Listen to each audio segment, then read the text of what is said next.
Bismillahirrahmanirrahim. Assalamualaikum warahmatullahi wabarakatuh. Perkenalkan, saya atas nama Khairun Nisa, NIM 1904010051. Adapun anggota kelompok saya atas nama Muhammad Syaiful, NIM 1904010037. Nah, kami dari kelas AG 4A.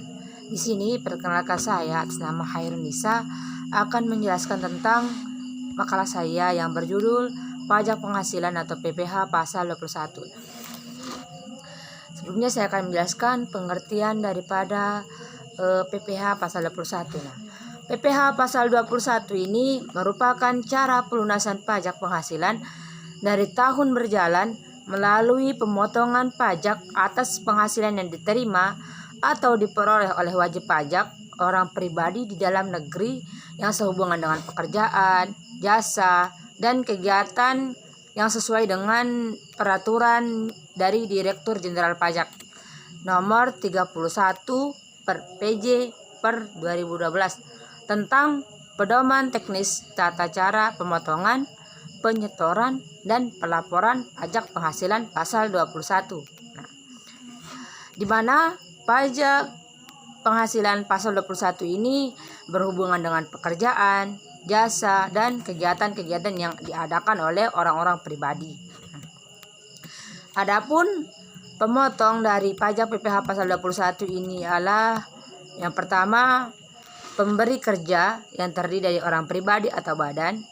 Yang kedua ialah cabang perwakilan atau unit. Nah, dalam hal ini yang melakukannya ialah sebagian atau seluruh staf administrasi yang terkait dengan pembayaran gaji, upah, honorarium, tunjangan, dan pembayaran lain adalah cabang, perwakilan, atau unit tersebut.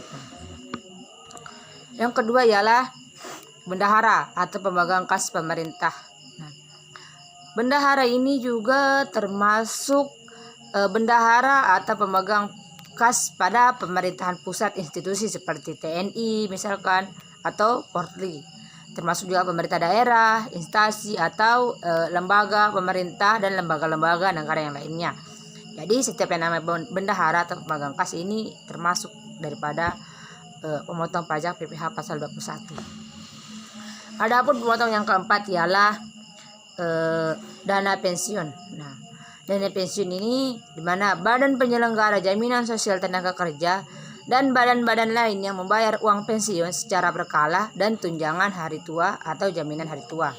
Ini ialah pemotong PPh yang keempat. Nah, pemotong PPh yang keempat ini ialah orang pribadi yang melakukan kegiatan usaha atau pekerjaan bebas serta badan yang membayarnya. Nah, lalu yang kelima ialah penyelenggara kegiatan termasuk badan pemerintah, organisasi yang bersifat nasional ataupun internasional, termasuk itu perkumpulan, orang pribadi, serta lembaga lainnya yang menyelenggarakan kegiatan yang membayar seperti honorarium, hadiah, atau penghargaan dalam bentuk apapun kepada wajib pajak.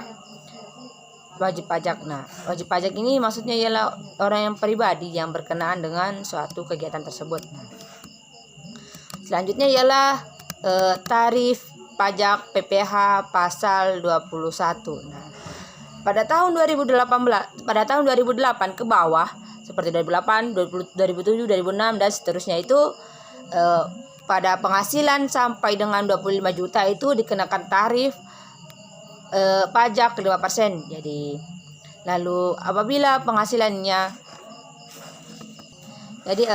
kalau penghasilannya 5 juta, tarifnya itu 5%. Nah, kan dari 25 juta, nah 5% ini kurang lebih sekitar 500.000. Nah, jika penghasilannya di atas 25 juta sampai 50%, maka tarif pajak yang dikenakan ialah sebesar 10%. Apabila penghasilannya di atas 50 juta sampai dengan 100 juta, maka tarif pajak yang dikenakan sebesar 15%. Jika penghasilannya 100 juta sampai dengan 200 juta, maka pajak yang dikenakan sebesar 25%. Jika penghasilannya di atas 200 juta, maka pajak yang dikenakan ini sebesar 35%. Nah,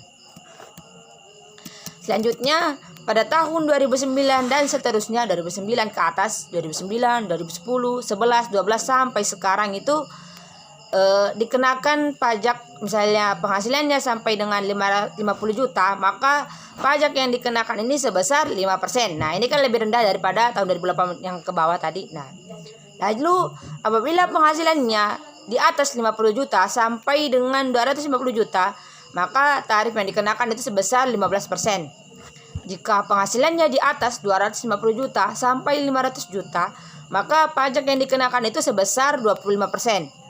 Jika penghasilannya di atas 500 juta, maka pajak yang dikenakan itu sebesar 30% dari penghasilannya. Adapun subjek yang dikenakan pajak tersebut ialah yang pertama pegawai, yang kedua penerima uang pesangon atau pensiun, atau uang atau tunjangan hari tua atau jaminan hari tua, termasuk ahli warisnya. Nah, yang ketiga ialah bukan pegawai yang menerima atau memperoleh penghasilan yang berhubungan dengan pemberian jasa, meliputi tenaga ahli, pemain musik, olahragawan, penasihat, dan lain-lain sebagainya. Itu bisa dibaca di makalah untuk lebih jelasnya. Lalu yang keempat, subjek yang keempat ialah anggota Dewan Komisaris atau Dewan Pengawas yang tidak merangkap sebagai pegawai tetap pada perusahaan yang sama. Yang kelima ialah mantan pegawai. Yang keenam, peserta kegiatan yang menerima atau memperoleh penghasilan sehubungan dengan keikutsertaannya dalam suatu kegiatan. Seperti misalkan yang pertama ialah peserta perlombaan dalam segala bidang, termasuk itu bidang olahraga, seni, ketangkasan, ilmu pengetahuan, teknologi, dan perlombaan-perlombaan lain-lainnya. Lalu yang kedua ialah peserta rapat, konferensi, sidang, pertemuan, atau kunjungan kerja. Yang ketiga ialah peserta atau anggota dalam suatu kepanitiaan sebagai penyelenggara kegiatan tertentu.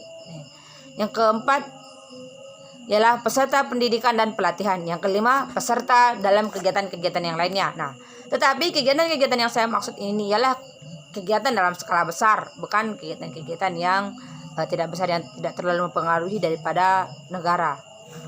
Lalu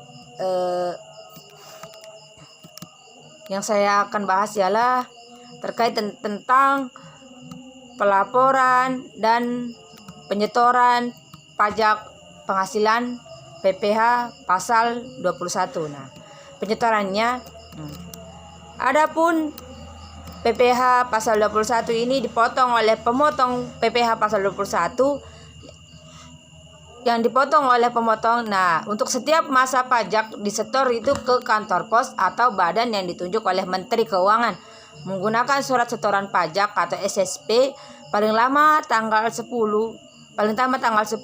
bulan takwim atau bulan berikutnya. Nah, selanjutnya ialah pelaporannya. Nah, pelaporan PPh pasal 21 ini di mana pemotong pajak wajib melaporkan penyetoran tersebut ke kantor pelayanan pajak tempat wajib pajak terdaftar. Nah, selambat-lambatnya ialah pada tanggal 20 bulan takwim atau bulan berikutnya dengan menggunakan surat pemberitahuan atau SP masa PPh pasal 21. Nah, selanjutnya untuk PPh badan pelaporan PPh pasal 21 menggunakan surat pemberitahuan tahunan surat pemberitahuan 1771. Jadi sekian yang dapat saya jelaskan. Mungkin untuk jelasnya bisa dibaca daripada sumber referensi kami, dan bisa juga dibaca di makalah untuk lebih lengkapnya. Akhir kata saya ucapkan kurang lebihnya mohon dimaafkan. Akhirul kalam, Allahul muwaffiq wal hadi ila sabilir rasyad.